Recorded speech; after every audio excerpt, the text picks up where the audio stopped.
All right, so this is not about me doing a great drawing. I just want to get in value ratios for you as quickly as I can without being too perfect. Okay, so we've got this shoulder, we've got our neck area. This shoulder's going to be much higher.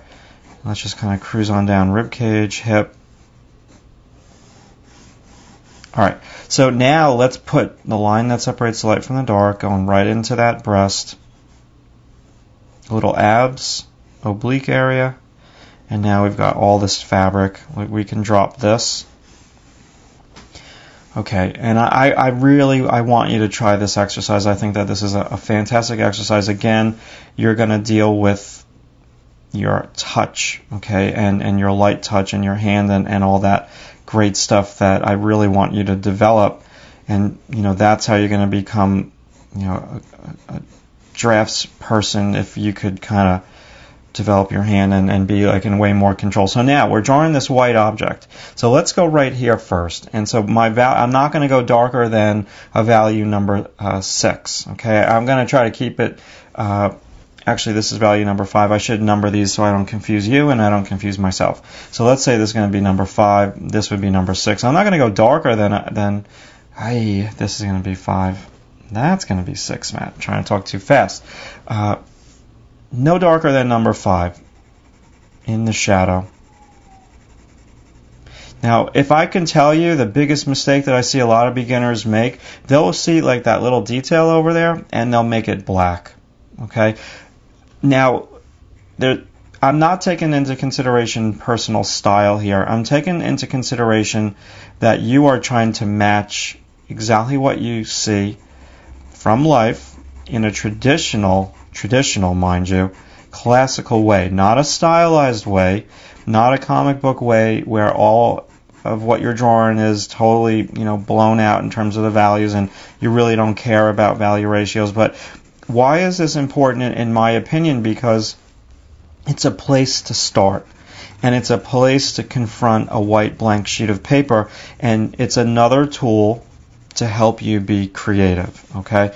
Because without the tools, you know, it's very hard when you're a professional and you're confronted with a deadline and you have got to kind of produce, and there you are on a Monday morning with a blank white sheet of paper. You know, where do you start? This tool is a great way to give yourself, you know, a starting point.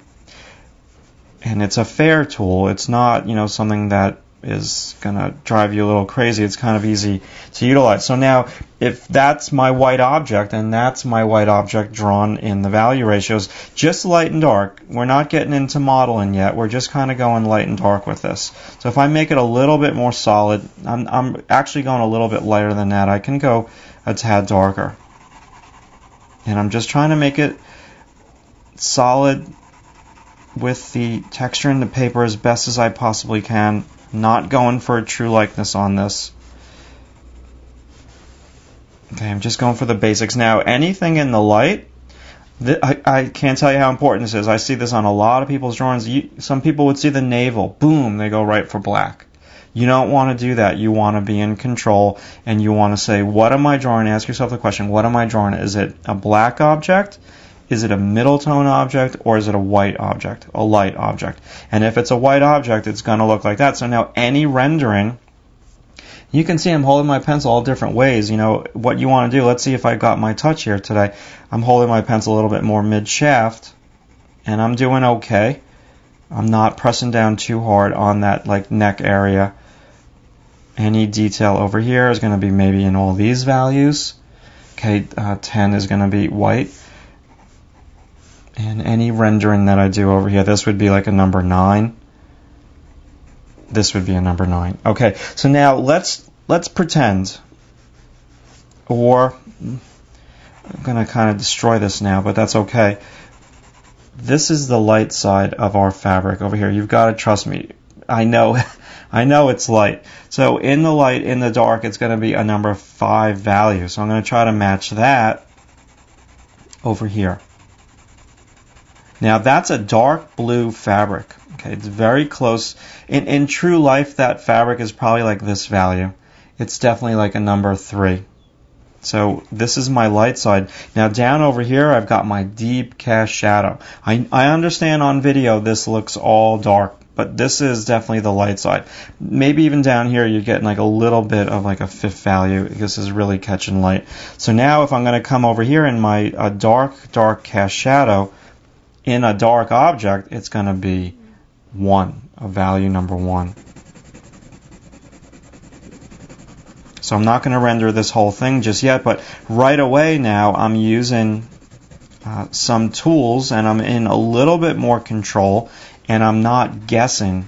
Okay, I'm taking the guesswork out of what I'm drawing. So now I've got those value ratios on my dark object. Okay, so now I'm going to stay within a value number 1, which is black, and I'm not going to go any lighter than a value number 6. So maybe down, below the little platform of this cast, that would be like a 6 value in the light. Now again, this photo is not a good representation of this. It's really a terrible representation of it. But if you were to set a cast up against a dark fabric in the background, and you take this grayscale value finder and you put it up against it in life, it'd be a much truer representation than me working from this little photo right now. All right, let's move on to the next chapter.